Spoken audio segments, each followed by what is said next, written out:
Students अस्सलाम वालेकुम। हम पढ़ रहे हैं first year physics in board chapter 4 motion in 2 dimension और हम करेंगे इस लेक्चर नंबर 14 में पास्ट पेपर्स के न्यूमेरिकल। ठीक है, कहाँ से कहाँ तक? 2010 से 2019 तक। ठीक है, तो हम ये देखते हैं कि इन ईयर्स में चैप्टर 4 के कौन कौन से न्यूमेरिकल्स आए हैं। और ये जो न्यूमेरिकल्स हैं इनसे समझने से पहले जो है आप प्रीवियस लेक्चर जो है ज़रूर देख लें, जिसमें मैंने बुक के सारे न्यूमेरिकल्स कराए हैं और जो है मैंने कुछ पास्ट पेपर्स के न्यूमेरिकल्स कराए हैं। ठीक है, उससे जो है उसमें डिटेल आपको बताई है, मेथड बताया है। ठीक है, तो वो आप ज़रूर देख लें। ठीक है, तो और ये न्यूमेरिकल भी अगर आपको समझ में आ जाएंगे। इसमें देखें 2010 में क्या है, ये न्यूमेरिकल तो नहीं है तो रीज़न है, देख लेते हैं। 2010 में आया है at what point will the speed of projectile be maximum, calculate the range of the projectile। यानी कि प्रोजेक्टाइल मोशन में, ठीक है, प्रोजेक्टाइल मोशन में, और ये किस केस को आप कंसिडर करेंगे? फर्स्ट केस कंसिडर करेंगे, जिसमें क्या होता है, जिसमें इस तरह से पूरी सही पैराबोला की शेप बनती है ये। ठीक है, तो इसमें ये पूछ रहे हैं कि किन पॉइंट्स पर जो है प्रोजेक्टाइल की स्पीड मैक्सिमम होती है।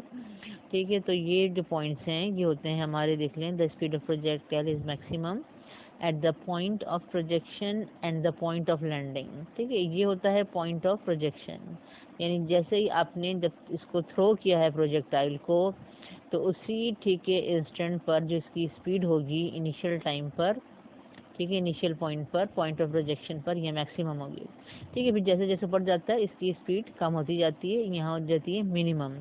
ठीक है, और फिर जब नीचे आता है फिर इंक्रीज होना शुरू होती है और यहाँ पे हो जाएगी मैक्सिमम। ये होता है पॉइंट ऑफ लैंडिंग। ठीक है, यानी just before striking the ground. ठीक है, तो ये दो पॉइंट हैं, point of projection and point of landing. इन दो पॉइंट पर स्पीड ऑफ प्रोजेक्टाइल मैक्सिमम होती है। क्यों होती है? क्योंकि जो इसका वेलोसिटी का हमने देखा था, हमने कंपोनेंट्स बनाए थे। एक होता है हॉरिजॉन्टल कंपोनेंट ऑफ वेलोसिटी, ठीक है, Vx, जो कि पूरी प्रोजेक्टाइल मोशन में चेंज नहीं होता, और दूसरा होता है वर्टिकल कंपोनेंट ऑफ वेलोसिटी, ये चेंज होता है ड्यूरिंग द मोशन। तो वर्टिकल कंपोनेंट ऑफ वेलोसिटी जो है ये मैक्सिमम होता है, ठीक है, इन पॉइंट्स पर, ठीक है, पॉइंट ऑफ प्रोजेक्शन पर और पॉइंट ऑफ लैंडिंग पर। ठीक है, इसलिए ठीक है यहाँ पर स्पीड जो है, ठीक है, जो कि इनका हॉरिजॉन्टल वर्टिकल कंपोनेंट का रिजल्टेंट है, ठीक है, स्पीड ऑफ प्रोजेक्टाइल जो है, ये वेलोसिटी ऑफ प्रोजेक्टाइल है, इन दो पॉइंट्स पर मैक्सिमम होगी। ठीक है, और अगर आपसे पूछा जाए किसी क्वेश्चन में कि मिनिमम कहाँ पर होगी स्पीड ऑफ प्रोजेक्टाइल, तो वो ये वाला पॉइंट होता है मैक्सिमम हाइट का, क्योंकि यहाँ पर वर्टिकल कंपोनेंट ऑफ वेलोसिटी यानी Vy जो है वो 0 हो जाता है। ठीक है, तो सिर्फ कौन सा कंपोनेंट रह जाता है? Vx रह जाता है, यानी Vx की वैल्यू होती है। ठीक है, तो अब जब एक कंपोनेंट 0 हो गया है तो यहाँ पर क्या हो जाएगी, फिर स्पीड ऑफ प्रोजेक्टाइल मिनिमम होगी। ठीक है, 0 नहीं होगी लेकिन मिनिमम होगी। ठीक है, तो ये हमारा आंसर है।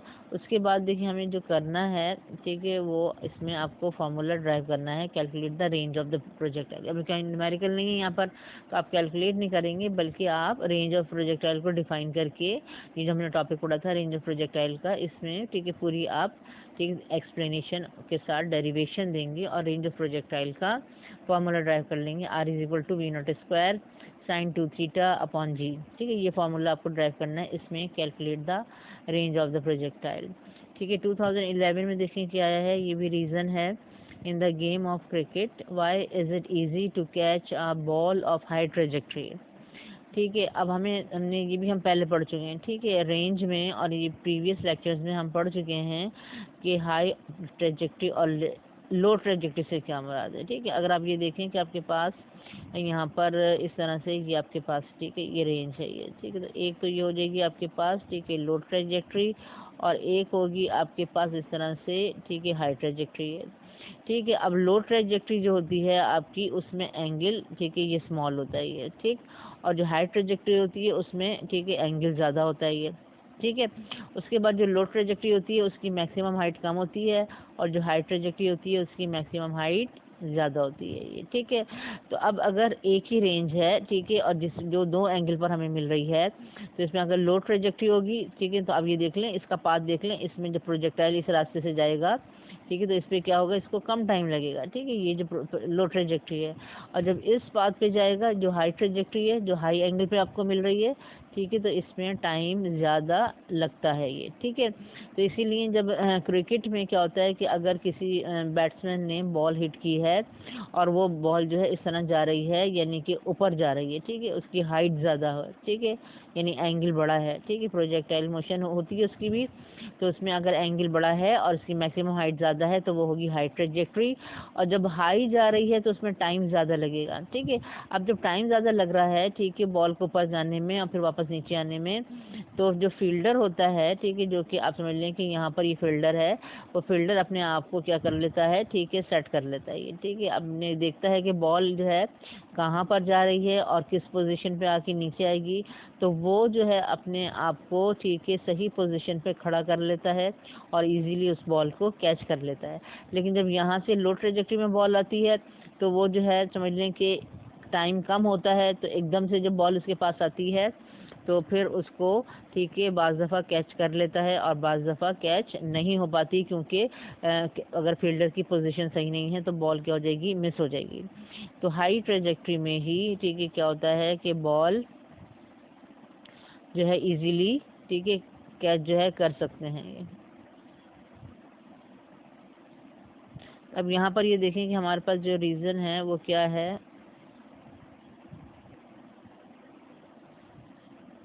इसका आंसर आप ये देख लें कि हमारे पास जो रीज़न है वो है, ठीक है, इसका आंसर है in the game of cricket it is easy to catch a ball of high trajectory because क्या है, for high trajectory angle of projection, ठीक है, is large, angle of projection बड़ा होता है हाई ट्रेजेक्ट्री के लिए। तो फिर क्या होगा, टाइम ऑफ फ्लाइट टी, जो हमारा टोटल टाइम ऑफ फ्लाइट का फॉर्मूला है 2v0 sin थीटा अपॉन जी, ठीक है, अपॉन जी। तो ये जो होगा ये भी आपके पास ज़्यादा होगा, क्योंकि टाइम जो होता है वो थीटा के डायरेक्टली प्रोपोर्शनल होता है ये। अगर थीटा बड़ा है तो टाइम भी ज़्यादा होगा, ठीक है, यानी हाई ट्रेजेक्ट्री में टाइम ज़्यादा लगेगा। तो फील्डर जो होगा फिर उसके पास इनफ टाइम होता है to set himself at the correct position to catch it, तो वो अपने आप को सेट कर लेता है सही पोजीशन पर और इजीली कैच कर लेता है, ठीक है, ये रीज़न होता है ये। उसके बाद 2011 में एक न्यूमेरिकल आया है, ये देख लें हम, ठीक है, और ये न्यूमेरिकल जो है समझ लें कि इम्पॉर्टेंट है, ये आपको जो है पास्ट पेपर्स में काफ़ी नज़र आता है ये। उसके बाद ये देख लें कि इसमें क्या है, calculate the centripetal acceleration and centripetal force, इसमें यही दो चीज़ें कैलकुलेट करनी होती हैं, centripetal acceleration and centripetal force on a man, ठीक है, यहाँ पे ऑन अ मैन भी हो सकता है, ऑन अ बॉय भी हो सकता है ये, ठीक है, on a man whose mass is 80 kilogram. अब ये वैल्यू जो है, ठीक है, कहीं पर 80 किलोग्राम दे देते हैं, कहीं पर 100 किलोग्राम दे देते हैं, ये वैल्यू चेंज हो सकती है, ठीक है। Man resting on the ground at the equator, the radius of the earth is 6.4 x.6 metre, ये वैल्यू कांस्टेंट है रेडियस ऑफ अर्थ की, तो ये चेंज नहीं होगी। जो भी न्यूमेरिकल आएगा इसका रेडियस ऑफ अर्थ की वैल्यू आपको यही देंगे, 6.4 x.6 मीटर, ठीक है। तो यहाँ पे एक आदमी है, ठीक है, एक मैन है जिसका मास 80 किलोग्राम है और वो अर्थ के, ठीक है, कहाँ खड़ा हुआ है, ग्राउंड पे खड़ा हुआ है इक्वेटर की लाइन पर। अब हम इसको ही पहले देख लेते हैं, समझ लेते हैं, फिर हम इसको सॉल्व करेंगे। इसमें क्या हो रहा है, देखिए, ये देखें अर्थ है ये पूरी, ठीक है, और ये इसका नॉर्थ पोल है, ठीक है, ये, और ये इसका जो है ये साउथ पोल है ये, ठीक है। अब अगर आप ये जो पूरी नॉर्थ पोल से लेके साउथ पोल तक एक लाइन ड्रॉ करते हैं, तो इस लाइन का जो मिड पॉइंट होता है, ठीक है, ये मिड पॉइंट है, ठीक है। यहाँ से अगर आप एक हॉरिजॉन्टल, ठीक है, समझ लीजिए मैंने ये पूरा क्या बनाया है, ये एक पूरा अगर ये सर्कल बना दें, ये अर्थ के अराउंड अगर मैं एक सर्कल बना दूँ, ठीक है, इस मिड पॉइंट पर, ठीक है, ये मैंने पूरा एक सर्कल बनाया अर्थ के चारों तरफ, ये पूरे ये, तो ये जो लाइन होती है इसको हम कहते हैं इक्वेटर, ठीक है, यानी इक्वेटर का मतलब है, ठीक है, ऐसी इमेजिनरी लाइन, ठीक है, ये अर्थ पे बनी हुई नहीं है, ये एक फर्जी लाइन है, इमेजिनरी लाइन है, जो कि अर्थ को समझ लें कि दो इक्वल पार्ट्स में डिवाइड करती है, ठीक है। तो अगर आपने ये रेड कलर की जो लाइन देख रहे हैं, एक इसका अर्थ का ये ऊपर वाला पार्ट हो गया, ठीक है, ये एक हेमिस्फीयर हो गया, और एक नीचे वाला पार्ट हो गया, एक हेमिस्फीयर हो गया, ठीक है। तो इस तरह से इसको नॉर्दर्न कह देते हैं, इसको सदर्न कह देते हैं, हेमिस्फीयर। तो इस तरह से ये लाइन जो है इक्वेटर इसलिए कहते हैं कि ये अर्थ को, ठीक है, दो हिस्सों में, ठीक है, क्या कर रही है, डिवाइड कर रही है, ठीक है। तो अब यहाँ इक्वेटर पर जो है कहीं पे भी, अब इक्वेटर पे, ठीक है, पूरा एक सर्कल की देखिए ये लाइन है ये, तो इक्वेटर पे कहीं पे भी ठीक है मैन खड़ा हो सकता है, यहाँ पे खड़ा है, यहाँ पे खड़ा है, यहाँ पे खड़ा है, कहीं पे भी खड़ा हुआ है, तो हम ये कहेंगे कि इक्वेटर पर अर्थ के ऊपर ग्राउंड पर खड़ा हुआ है ये, ठीक है। अब मैन जो है खड़ा है, मैन मूव नहीं कर रहा है, ठीक है। तो अगर मैन मूव नहीं कर रहा है तो मैन का अपना तो कोई एक्सेलरेशन नहीं होगा, क्योंकि जब कोई बॉडी ठीक है रेस्ट में होती है तो उसका एक्सेलरेशन ज़ीरो होता है, और अगर बॉडी यूनिफॉर्म वेलोसिटी से मूव कर रही होती है तब भी उसका एक्सेलरेशन ज़ीरो होता है। तो मैन का अपना तो कोई एक्सेलरेशन नहीं है, ठीक है, अगर इक्वेटर पे अगर वो खड़ा हुआ है, ठीक है। अब एक्सेलरेशन कहाँ से आ रहा है कि ये जो अर्थ है ठीक है इसका जो है एक्सिस है, ठीक है। ये अगर आप ऊपर से टॉप से अगर आप एक पूरी वर्टिकल लाइन ड्रॉ कर लें तो ये इसका ठीक है एक एक्सिस बन रहा है, ठीक है। तो अर्थ जो होती है ठीक है वो ठीक है रोटेट कर रही है, अर्थ जो है इस तरह से, ये जो है समझ लें ये आपके पास है, तो अर्थ जो है इस तरह से ठीक है ये रोटेट कर रही है, यानी कि समझ लें एंटी क्लॉकवाइज ये अर्थ रोटेट कर रही है अराउंड दिस एक्सिस। इसको हम कहते हैं ये अर्थ की क्या है, ठीक है स्पिन मोशन है ये, ठीक है। ये स्पिन मोशन होती है, अर्थ इस तरह से रोटेट कर रही है, ठीक है। अब ये जो अर्थ का एक रोटेशन होता है ठीक है अराउंड इट्स ओन एक्सिस, ठीक है, ये अर्थ का एक्सिस है, एक्सिस ऑफ रोटेशन। तो अर्थ जो अपने एक्सिस के अराउंड ठीक है रोटेट करती है, तो उसका वन रोटेशन जो होता है वो कितने टाइम में कंप्लीट होता है, वो उसका टाइम होता है हमारे पास 24 आवर्स, ठीक है, 24 घंटों में, यानी कि जो हमारा वन डे का ड्यूरेशन है, एक दिन हमारा कितने का होता है 24 आवर्स का होता है ये, ठीक है। तो वन डे में या 24 आवर्स में ठीक है अर्थ अपना एक रोटेशन कंप्लीट करती है, ठीक है। और इसी वजह से, इस रोटेशन की वजह से जो कि अपने एक्सिस के अराउंड ये अर्थ घूम रही है, इससे हमारे क्या बनते हैं डे और नाइट बनते हैं, दिन और रात बनते हैं, ठीक है। यानी कि फ़र्ज़ करें अगर यहाँ पर आपके पास सन है, ठीक है, कहाँ पर सन है आपके पास, ठीक है, यहाँ पर फ़र्ज़ करें आपके पास सन है ये, ठीक है। तो अब ये जो है इसके सामने वाला जो हिस्सा होगा, ठीक है, यानी कि ये वाला जो पार्ट होगा, ठीक है, अर्थ का, ठीक है, सन की रेज हैं यहाँ पे आ रही होंगी तो ये दिन होगा, और ये वाला जो हिस्सा होगा, ठीक है, यहाँ ये बैक पे होगा तो यहाँ पे क्या होगी रात होगी, ठीक है। तो इस तरह से दिन और रात बनते हैं।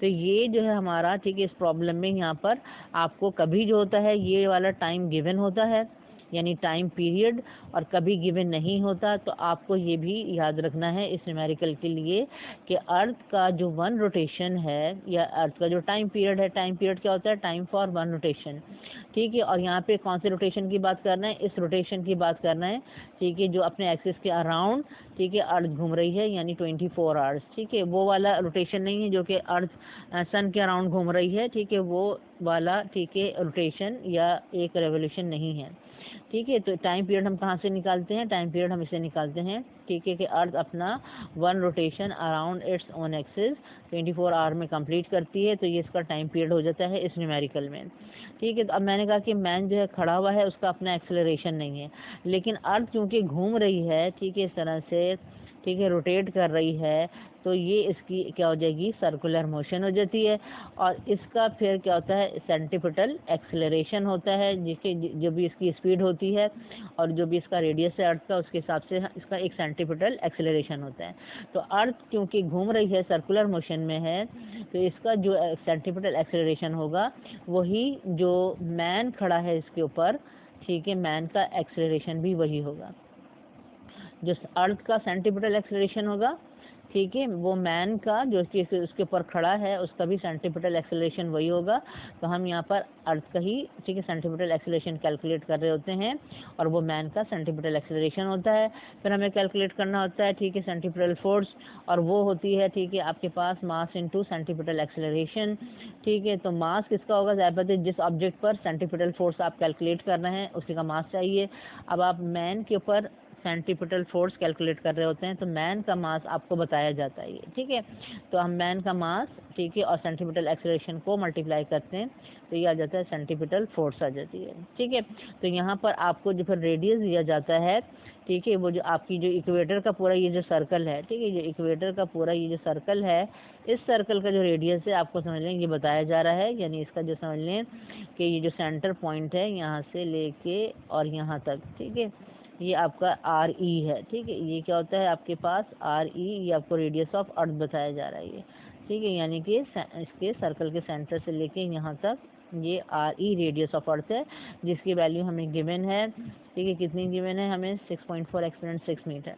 ठीक है, अब देखें डाटा बनाया हमें, जो मैन है उसका मास दिया हुआ है 80 किलोग्राम, मास हो गया 80 किलोग्राम, रेडियस ऑफ अर्थ। ठीक है, RE से डिनोट करते हैं 6.4 एक्सपोनेंट 6 मीटर। कैलकुलेट हमें क्या करना है? Centripetal acceleration and centripetal force. एक चीज़ इन्होंने गिवन नहीं है, जो कभी दी हुई होती है कभी नहीं दी होती है, वो आप खुद लिखेंगे। ठीक है, वो होगा टाइम पीरियड ऑफ द अर्थ, और मैंने आपको बताया ये होगा time for one rotation 24 hours. ठीक है, आप लिख लेंगे।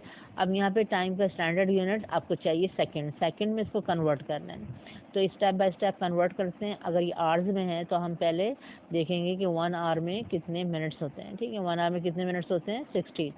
आप सबसे पहले तो ये वाला नंबर लिख लेंगे 24 आवर्स। ठीक है, फिर आप देखेंगे 1 आवर में कितने मिनट्स होते हैं? 60। आपने 60 से मल्टीप्लाई कर दिया तो ये अब हो गया, ठीक है, मिनट्स में कन्वर्ट हो गया। अब आपको सेकंड में करना है। अब आप देखेंगे 1 मिनट में कितने सेकंड्स होते हैं, तो 1 मिनट में 60 सेकंड होते हैं। अब आप 60 से और मल्टीप्लाई करेंगे तो ये हो जाएगा सेकंड में कन्वर्ट। अब आप इन तीनों को मल्टीप्लाई कर देंगे तो ये जो नंबर आएगा 86400, ठीक है, ये आ जाएगा 86,400 सेकेंड। एक दिन में इतने सेकंड्स होते हैं हमारे पास। ठीक है, हमें कैलकुलेट करना है सेंट्रीपिटल एक्सेलरेशन, सेंट्रीपिटल फोर्स। अब यहाँ पे क्योंकि टाइम पीरियड गिवन है तो आप सेंट्रीपिटल एक्सेलरेशन का वो फॉर्मूला यूज़ करते हैं जिसमें टाइम पीरियड होता है। ठीक है, हमने ड्राइव किए थे फॉर्मूले, एंड में जो फॉर्मूला आया था वो था in terms of time period, वो फॉर्मूला हमें चाहिए। अब अगर वो फॉर्मूला आपको याद है तो आप वहीं से डायरेक्ट वो फॉर्मूला लिख के सेंट्रीपिटल एक्सेलरेशन कैलकुलेट कर लें। ठीक है, उसमें ठीक है कोई गलत चीज़ नहीं होगी। ठीक है, लेकिन अगर आपको फॉर्मूला याद नहीं है, ठीक है, उस केस में फिर आपको यहाँ से स्टार्ट करना पड़ेगा, जैसे मैंने स्टार्ट किया है कि पहले आप लिखेंगे, ठीक है, बेसिक फॉर्मूला सेंटीमीटर एक्सेलरेशन का v²/r। v की वैल्यू हमें पता है क्या होती है, v = r ओमेगा। v की जगह हम पुट कर देंगे r ओमेगा, फिर हम इसकी स्क्वायरिंग कर लेंगे। ठीक है, इसके बाद आ जाएगा r² ओमेगा², एक r कैंसिल हो जाएगा तो आएगा सेंटीमीटर एक्सेलरेशन r ओमेगा²। फिर ओमेगा की वैल्यू हमें पता है क्या होती है 2πf, ओमेगा की जगह पुट कर देंगे 2πf, स्क्वायरिंग करेंगे ये हो जाएगा 4π²f²। ठीक है, फिर हमें पता है फ्रीक्वेंसी क्या होता है, ठीक है, 1/t, यानी कि रेसिप्रोकल होता है टाइम पीरियड की। तो यहाँ पे f की जगह आप पुट कर देंगे, ठीक है, 1/t, ठीक है, और f का स्क्वायर है, इसका स्क्वायर कर लेंगे, ये होगा 1/t²। तो ये जो फॉर्मूला है ये होता है in terms of time period. ठीक है, अब आपके पास ये जो r है, ज़्यादा हम जो है अभी अर्थ का कैलकुलेट करना है, तो यहाँ पे हमें अर्थ का रेडियस यहाँ पे लिखना पड़ेगा। इसको मैं अब चेंज कर दूंगी किसमें? RE में। ठीक है, ये हमारा सेंट्रीपिटल एक्सेलरेशन का फॉर्मूला हो जाएगा इस प्रॉब्लम के लिए 4π² RE/t²। ठीक है, तो अगर आपको ये फार्मूला याद है तो आप डायरेक्ट ये फार्मूला लिख के यहीं से, ठीक है, न्यूमेरिकल अपना सॉल्यूशन स्टार्ट कर सकते हैं। ठीक है, और पीछे की डेरिवेशन ज़रूरी नहीं है, और फिर आप इसमें वैल्यूज पुट कर दें। RE की वैल्यू गिवन है, T आपने कैलकुलेट कर लिया है, आप कैलकुलेट कर लेंगे सेंट्रीपिटल एक्सेलरेशन। तो ये देखें 4 पाई की वैल्यू 3.142, RE 6.4 एक्सपोनेंट 6, टाइम, ठीक है, 86400, और इसका क्या है? स्क्वायर है।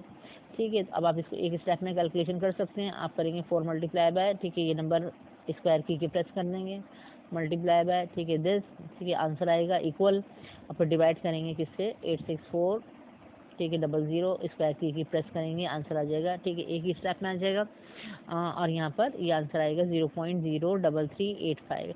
नंबर स्मॉल होता है जब, ठीक है, तो हमें ज़्यादा डिजिट्स लिखने होते हैं, 4-5 डिजिट्स, ठीक है, ताकि हमारा आगे की जो हमारी कैलकुलेशन है वो सही हो और ये आंसर भी हमारा, ठीक है, एक्यूरेट हो। अगर आप इसमें 2 डिजिट्स फर्स्ट करें, लिख देंगे 0.033, तो आपका वो आंसर, ठीक है, रॉन्ग माना जाएगा, और आगे का जो सेंटीमीटर फोर्स है आपकी वो भी सही नहीं आएगी। ठीक है, तो ये मैंने ज़्यादा डिजिट्स लिखे हैं, ये हो गया सेंटीमीटर एक्सेलरेशन, यूनिट होता है मीटर पर सेकंड स्क्वायर। अब हम कैलकुलेट करेंगे सेंटीमीटर फोर्स, इसका होता है formula mass into centimetre acceleration. Mass है 80, ठीक है, सेंटीमीटर एक्सेलरेशन जब हमने कैलकुलेट किया है, इनको दोनों को मल्टीप्लाई कर दें, आंसर आएगा 2.708 न्यूटन। ठीक है, फोर्स है, यूनिट है इसका न्यूटन, के आगे centimetre force on the man, ठीक है, विच इज स्टैंडिंग। उसके बाद 2012 में हमारा है पार्ट नंबर 8। ठीक है, at what suitable angle is the maximum height of the projectile, ठीक है, 1/3 ऑफ इट्स रेंज। ठीक ठीक है, यानी ये कह रहे हैं कि किस एंगल पर, ठीक है, क्या होगा, ये जो आपकी देख लें, अब यहाँ पे देख लें, ये रेंज है आपकी सपोज, ठीक है, इसका जो 1/3 है समझ लीजिए इतना है, यहाँ से लेके यहाँ तक ये 1/3 है ये। तो अगर रेंज का जो 1/3 है, ठीक है, वो मैक्सिमम हाइट के बराबर है, ठीक है, यानी मैक्सिमम हाइट किसके बराबर है, 1/3 ऑफ हिज रेंज। यानी अब सपोज कर लेते हैं कि अगर रेंज हमारी 30 मीटर है, ठीक है, तो मैक्सिमम हाइट कितनी होनी चाहिए, 10 मीटर होनी चाहिए, 1/3 होनी चाहिए, ठीक है, ये 30 मीटर है तो ये कितनी होगी, 10 मीटर। तो ये कह रहे हैं कि अगर मैक्सिमम हाइट जो है, ठीक है, रेंज का 1/3 है, ठीक है, तो वो उसके लिए कौन सा एंगल जो है सुटेबल होगा, यानी किस एंगल पे आपको प्रोजेक्टाइल थ्रो करना चाहिए, ठीक है, ताकि आपकी मैक्सिमम हाइट जो है वो, ठीक है, 1/3 ऑफ द रेंज के इक्वल हो, ठीक है। इसमें आपको एंगल कैलकुलेट करना है और इसमें ये होती है कंडीशन, ये हमें कंडीशन गिवन है, तो हम यहाँ कंडीशन लिख लेंगे कि maximum height is equal to 1/3 of its range, ठीक है। अब ये प्रॉब्लम चेंज होके आ सकता है आपके पास, यहाँ 1/3 के बजाय कोई भी और फ्रैक्शन आपको गिवन हो सकता है। आपको कैलकुलेट करना है थीटा यानी एंगल, और यहाँ पर अब हम देखें हमारा मेथड जो है, ठीक है, यो इसी तरह से रहेगा, ठीक है, यहाँ पे चाहे कोई और नंबर भी हो, हमारा मेथड जो है हमारा सेम इसी तरह से होता है, हम इसी तरह सॉल्व करते हैं। यहाँ पे मैंने देखें सॉल्यूशन में क्या है, ठीक है, वही गिवन कंडीशन लिखी है, और यहाँ पे अब मैं फार्मूले जो है इनका पुट कर दूंगी मैक्सिमम हाइट के और रेंज के, ठीक है। फर्स्ट केस के जो फार्मूले होते हैं, मैक्सिमम हाइट का फार्मूला क्या होता है, V0² sign square theta divided by 2g। Range का फार्मूला क्या होता है, V0² sign 2 theta upon g, ठीक है। अभी दोनों साइड पे V0² कैंसिल हो जाएगा और g कैंसिल हो जाएगा, यहाँ पे बचेगा साइन स्क्वायर थीटा अपॉन 2, यहाँ बचेगा 1/3 साइन 2 थीटा, यानी sine 2 theta over g over 3, ये हमारे पास आ रहा है, ठीक है। Sine square theta upon 2 sine 2 theta upon 3। अब यहाँ पे देखें इसको आगे कैसे सिंप्लीफाई करेंगे कि हमें पता है साइन स्क्वायर थीटा का मतलब है, ठीक है, कि sine theta multiply by sine theta, जैसे x मल्टीप्लाई बाय x जो होता है x² होता है, इस तरह sine theta multiply by sine theta क्या होता है, साइन स्क्वायर थीटा। तो मैंने इसको इस तरह से लिख लिया, ठीक है, नीचे क्या है 2 है ये। अब साइन 2 थीटा जब हमने रेंज का फॉर्मूला ड्राइव किया था तो आपको याद होगा हमने, ठीक है, किसकी जगह पे लिखा था, हमने इसकी जगह पे लिखा था और हमने एक फार्मूला यूज़ किया था ट्रिग्नोमेट्रिक, ठीक है, वो आप इसकी रेंज की डेरिवेशन देख लें जो प्रीवियस लेक्चर में मैंने आपको बताई है। तो यहाँ पर देखें साइन 2 थीटा हमने किसकी जगह लिखा था, 2 साइन थीटा कॉस थीटा की जगह, यानी 2 साइन थीटा कॉस थीटा किसके इक्वल होता है, साइन 2 थीटा के। तो यहाँ पे हम अब बिल्कुल, ठीक है, यानी कि बैकवर्ड पीछे की तरफ आके हमने, ठीक है, वो लिख दिया कि साइन 2 थीटा किसके इक्वल था, 2 साइन थीटा कॉस थीटा, ठीक है, ये लिखा मैंने, और ये डिनोमिनेटर में 3 है। अब दोनों साइड पे क्या होगा, साइन थीटा कैंसिल हो जाएगा, यहाँ पे बचेगा साइन थीटा अपॉन 2 और यहाँ पे होगा 2 कॉस थीटा अपॉन 3, ठीक है। अब मैं क्या करूँगी, कॉस थीटा को तो यहाँ पे लेके आऊँगी, ठीक है, ये बन जाएगा sign theta upon cos theta, और 2 को जब मैं यहाँ पे लेके आऊँगी, ठीक है, ये क्रॉस मल्टीप्लिकेशन हो रही है, 2 जो है वो 2 से मल्टीप्लाई हो जाएगा, ये हो जाएगा 4 अपॉन 3, ये हो गया हमारा sine theta upon cos theta is equal to 4 upon 3। Sine theta upon cos theta होता है tangent theta, tan theta is equal to 4 upon 3। अब मैं यहाँ पे देखें डिवाइड करके नंबर नहीं लिख रही हूँ, ठीक है, क्योंकि अगर मैं 4 अपॉन 3 नंबर डिवाइड करके लिखूँगी यानी कि वो 1.33, तो आंसर मेरा एंगल का इतना एक्यूरेट नहीं आएगा जितना यहाँ पे आएगा, ठीक है।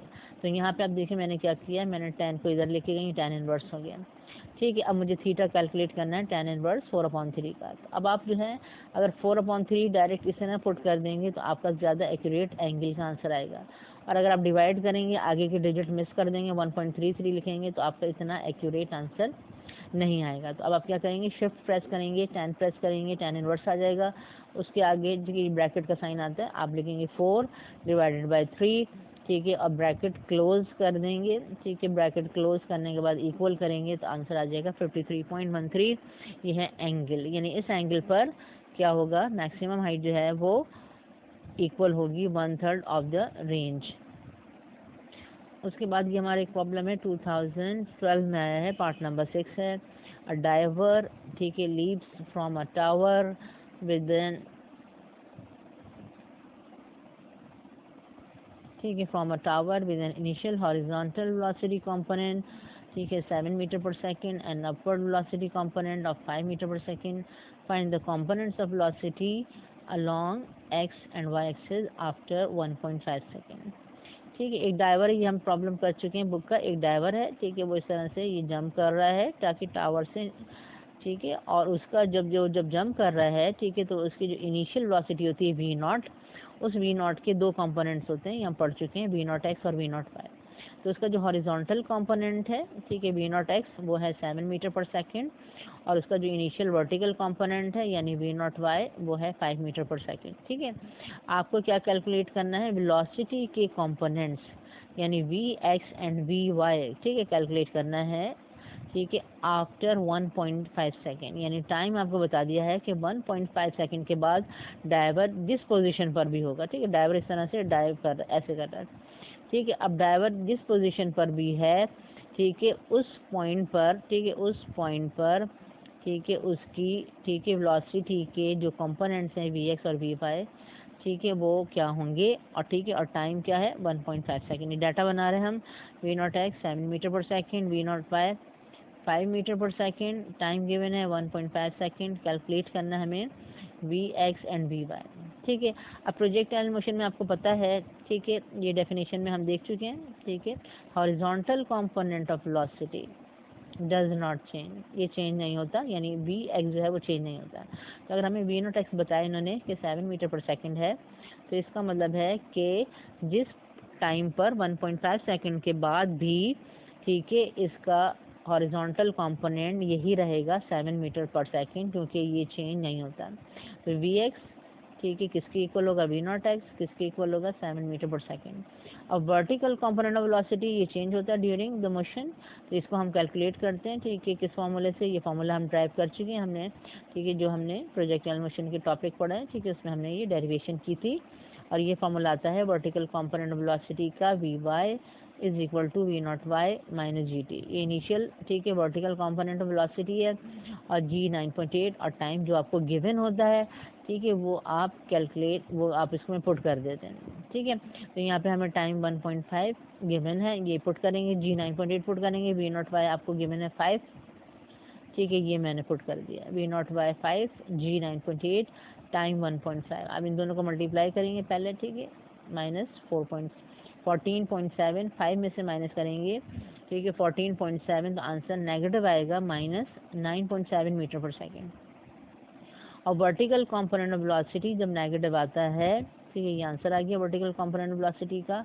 तो इसका मतलब होता है कि जो प्रोजेक्टाइल है, ठीक है, जो भी डाइवर है, ठीक है, वो अपनी प्रोजेक्टाइल मोशन में किस, ठीक है, जगह है, अपवर्ड मोशन में या डाउनवर्ड मोशन में, वो डाउनवर्ड मोशन में, क्योंकि डाउनवर्ड मोशन में हमारा वर्टिकल कंपोनेंट वेलोसिटी नेगेटिव आता है, और जब प्रोजेक्टाइल ऊपर जा रहा होता है, ठीक है, तो उस वक्त वर्टिकल कंपोनेंट वेलोसिटी हमारा पॉजिटिव आता है। तो नेगेटिव का मतलब है कि अपवर्ड मोशन में नहीं है, बल्कि डाउनवर्ड मोशन में किसी पोजीशन पर है, ठीक है, डाइवर, इस वजह से वर्टिकल कंपोनेंट वेलोसिटी नेगेटिव आया है। ये हमने कैलकुलेट कर लिए, ठीक है, horizontal and vertical component of velocity. अब हमारा नेक्स्ट है 2013 में, देखें क्या आया। 2013 का जो 8 पार्ट है वो आपका वही है बुक का न्यूमेरिकल नंबर 12, ठीक है, और ये हम बुक के न्यूमेरिकल क्योंकि कर चुके हैं, ठीक है, डिटेल से हम देख चुके हैं इनकी एक्सप्लेनेशन, यहाँ दोबारा एक्सप्लेन नहीं करूँगी मैं। और यहाँ पर सिर्फ क्या है, वैल्यूज़ चेंज है, ठीक है, जो आपकी वाइन की लेंथ होती है या उसकी जो स्पीड होती है, ठीक है, उसकी वैल्यूज़ चेंज है, मेथड वही है, तो आप उसी मेथड को फॉलो करते हुए वैल्यूज़ चेंज करके इसको दोबारा कैलकुलेट कर सकते हैं। ये फॉर्म न्यूमेरिकल है torsion swings on a wine का, ठीक है, तो इसको आप देख लें, ये हमने, ठीक है, कर लिया था पहले प्रीवियस लेक्चर में, आप इसको देख सकते हैं। उसके बाद 2014 में देखें क्या आया है, पार्ट नंबर 9 है, अ मॉर्टर शेल इज फायर्ड, ये फायर्ड है, ठीक है, ये यहाँ पे इन्होंने रॉन्ग मिस प्रिंटिंग है, ठीक है, तो यहाँ पे FI, इसको मैं पूरा, ठीक है, ये आपके पास आएगा FIRED, ठीक है, फायर्ड है।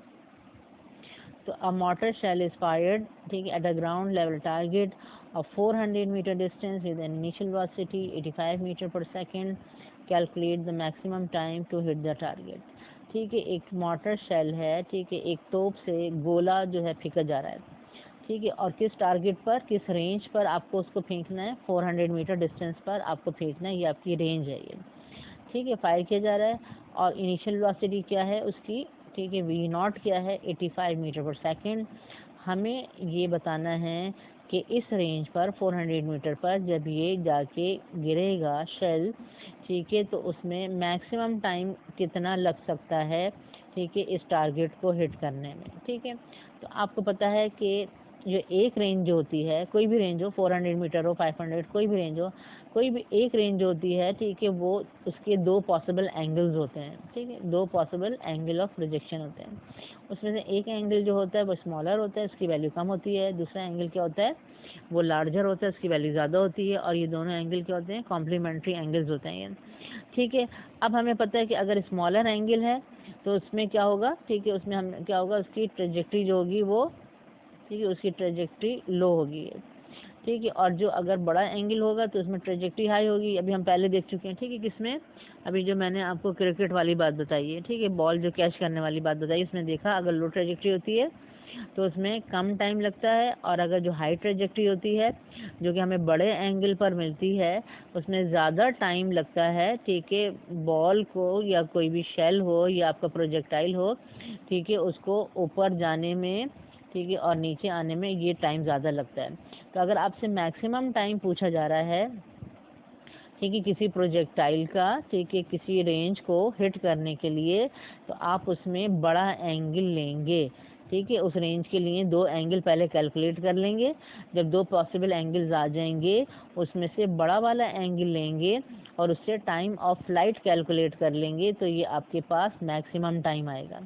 ठीक है, और अगर आपसे पूछा जाएगा मिनिमम टाइम, तो मिनिमम टाइम के लिए आप उन दो एंगल में से स्मॉलर एंगल लेंगे। तो स्मॉलर एंगल से आपके पास मिनिमम टाइम आएगा, क्योंकि स्मॉलर एंगल से जो ट्रेजेक्ट्री बनेगी वो बनेगी लो ट्रेजेक्ट्री। ठीक है, तो इस तरह से अब हम इसको सॉल्व कर रहे हैं। हमें चाहिए मैक्सिमम टाइम। हम यहाँ पर पहले टू पॉसिबल एंगल कैलकुलेट करेंगे और उसके बाद उसमें से बड़ा जो एंगल होगा उससे हम कैलकुलेट करेंगे टाइम ऑफ फ्लाइट। ठीक है, अब यहाँ पर हम देखें डाटा बना रहे हैं। हमें रेंज गिवन है 400 मीटर, इनिशियल वेलोसिटी 85 मीटर पर सेकंड, टाइम हमें कैलकुलेट करना है टाइम ऑफ फ्लाइट। अब यहाँ पे देखें मैक्सिमम टाइम ऑफ फ्लाइट के लिए हमें पता है कि क्या फॉर्मूला होता है टाइम ऑफ फ्लाइट का, 2v0 sin थीटा अपॉन जी। तो हमें क्या चाहिए, थीटा चाहिए। ठीक है, जी होता है 9.8। तो अब थीटा के लिए हम जो है, अब ये गिवन जो हमारा डाटा है ये यूज़ करेंगे। हमें गिवन क्या है, रेंज। तो रेंज का फॉर्मूला हम यूज़ करेंगे, रेंज ऑफ प्रोजेक्टाइल क्या होती है हमारे पास, v0 square sine 2 theta upon G. यहाँ पे मैं वैल्यूज पुट कर दूंगी रेंज की, और ठीक है ये इनिशियल वेलोसिटी की और जी की 9.8। ठीक है, फिर हम कैलकुलेट करेंगे थीटा यहाँ पर। तो हमारे पास देखें रेंज, ठीक है, इनिशियल वेलोसिटी जी 9.8। ठीक है, अब मैंने क्या किया, ठीक है, 9.8 को यहाँ जाके मैं मल्टीप्लाई करूँगी और 85 स्क्वायर में यहाँ पे लेके आ जाऊँगी। तो यहाँ पे आ जाएगा साइन 2 थीटा। तो आ जाएगा sine 2 theta is equal to 400, ठीक है, मल्टीप्लाई बाय, ठीक है, 9.8 एंड डिवाइडेड बाय, ठीक है, डिनोमिनेटर में आ जाएगा ये 85 स्क्वायर। अब एक ही स्टेप में आप इसे कैलकुलेट कर सकते हैं, 400 मल्टीप्लाई बाय 9.8 इक्वल, ठीक है, डिवाइडेड बाय 85 स्क्वायर, ये आ जाएगा 0.54256। स्मॉल नंबर है इसलिए मैंने डिजिट ज़्यादा लिखे हैं ताकि आपका ज़्यादा एक्यूरेट आंसर आए एंगल का। देखो 0.54256। अब आप साइन को पहले इधर ले जाएंगे, साइन इनवर्स हो जाएगा। ठीक है, ये हो जाएगा, यहाँ पे क्या रह जाएगा 2 theta, 2 theta is equal to sine inverse 0.54256। अब साइन इनवर्स लिख के और आप ये जो वैल्यू लिखेंगे तो आपके पास ये इक्वल करके एंगल आ जाएगा 32.858, ये एंगल है। ठीक है, अब आपको चाहिए थीटा, तो आप यहाँ से 2 को रिमूव करेंगे, यानी 2 आपका पास यहाँ पे आएगा क्रॉस मल्टीप्लिकेशन। तो ये 2 डिनोमिनेटर में आ जाएगा, यानी आप इसको डिवाइड करेंगे 32.858 को डिवाइड करेंगे 2 से, तो आपके पास आएगा 16.429। ये हमारा थीटा है। ठीक है, ये जो हमें रेंज गिवन थी 400 मीटर, इसके लिए एक एंगल हमने कैलकुलेट कर लिया, वो है 16.429। ठीक है, अब आपको खुद ही नज़र आ रहा है कि ये स्मॉलर एंगल है। ठीक है, क्योंकि दूसरा एंगल क्या होगा, अगर 19 में से आप 16.429 माइनस करेंगे तो वो जो एंगल आएगा वो बड़ा होगा। तो अब आपको जो है मैक्सिमम टाइम के लिए बड़ा एंगल चाहिए, तो आप दूसरा एंगल, ठीक है, ज़रूर कैलकुलेट करेंगे। तो अब ये है सेकंड एंगल, वो क्या होता है 90 माइनस थीटा। तो 90 माइनस थीटा आएगा 16.429, हमने माइनस किया, या 73.571। ये है एंगल, देखिए वो दूसरा एंगल जिस पर आपको 400 की रेंज मिलेगी। इस बड़े एंगल से अब हम टाइम कैलकुलेट करेंगे। तो maximum time to hit the target is for high trajectory, and for high trajectory the angle should be larger, so we use, ठीक है, दिस एंगल, ठीक है, 73.571। तो हम टाइम ऑफ फ्लाइट कैलकुलेट करेंगे 2v0 sin थीटा अपॉन जी, ठीक है, v0 85, ठीक है, थीटा 73.571 एंड जी इज़ 9.8, ठीक है, मल्टीप्लाई करेंगे 2 multiply by 85 multiply by sine 73.571 equal divided by 9.8, यह आ जाएगा हमारे पास टाइम, ठीक है, maximum time to hit the target, ठीक है, 16.644, ये मैंने राउंड ऑफ करके लिखा है, 16.64 सेकेंड, ये आ गया हमारे पास time, maximum time to hit the target, ये आंसर आ गया। आगे के ईयर्स में देखें, अगर आप हमारे पास 2015 में जो है ये न्यूमेरिकल आया है जो कि हम कर चुके हैं मैन वाला, calculate the centripetal acceleration and centripetal force on a man, ठीक है, हुज मास इज 80 किलोग्राम, ठीक है, स्टैंडिंग ऑन द इक्वेटर। तो ये इक्वेटर वाला ये न्यूमेरिकल है जो कि बॉय के साथ आया है, a boy whose mass is 100 kilogram, ठीक है। तो इसमें समझ लें सिर्फ ये वैल्यू चेंज है मास की, ठीक है, बाकी रेडियस ऑफ अर्थ वही गिवन है, तो आप उसी मेथड से कर लेंगे जो कि हमने अभी किया है सेंट्रीपिटल एक्सेलरेशन और सेंट्रीपिटल फोर्स का न्यूमेरिकल, ठीक है। उसके बाद 2016 में वही आपके पास टार्जन का न्यूमेरिकल है, बुक का problem number 12 torsion swings on a wine, इसमें इन्होंने वैल्यूज चेंज कर दी हैं बस, ठीक है, वाइन की लेंथ और स्पीड, लेकिन मेथड वही है, इसको भी आप उसी मेथड से सॉल्व कर लें। उसके बाद 2017 में आया है आपके पास अ बॉय स्टैंडिंग 12 मीटर, ठीक है, और ये है प्रॉब्लम नंबर 7 बुक का, ठीक है, बुक का प्रॉब्लम नंबर 7 है और ये हम बुक के प्रॉब्लम सारे कर चुके हैं, तो आप ये उससे प्रीवियस लेक्चर से आप इसको देख लें, और यहाँ पे भी इन्होंने सिर्फ वैल्यूज चेंज की हैं, बाकी पूरा न्यूमेरिकल सेम है, उसी मेथड से आप इसको सॉल्व कर सकते हैं। उसके बाद 2018 में आया कैलकुलेट एंगल फॉर, ये भी अभी हमने किया है, maximum height is equal to 1/3 range, ठीक है। तो यहाँ पर हम अभी इसको कर चुके हैं और एंगल हमने कैलकुलेट कर लिया है, तो सेम आपके पास न्यूमेरिकल रिपीट हुआ है, आपका उसी जो अभी हमने किया है उसी को आप देख लें, ठीक है, कंसिडर कर लें। और 2019 में हमारे पास रीज़न आया है जो अभी हमने, ठीक है, देखा था बॉल का, कि बॉल जो है अगर हाई ट्रेजेक्टरी पर हो, ठीक है, क्रिकेट में, तो उसको कैच करना आसान होता है, ठीक है। तो वो आपके पास हम इस रीज़न को भी देख चुके हैं 2019 में। तो ये हमने 2010 से लेके 2019 तक के, ठीक है, न्यूमेरिकल देख लिए हैं चैप्टर 4 के, ठीक है। तो उम्मीद है मुझे आपको समझ में आए होंगे, और नेक्स्ट लेक्चर में इंशाल्लाह हम चैप्टर 5 स्टार्ट करेंगे।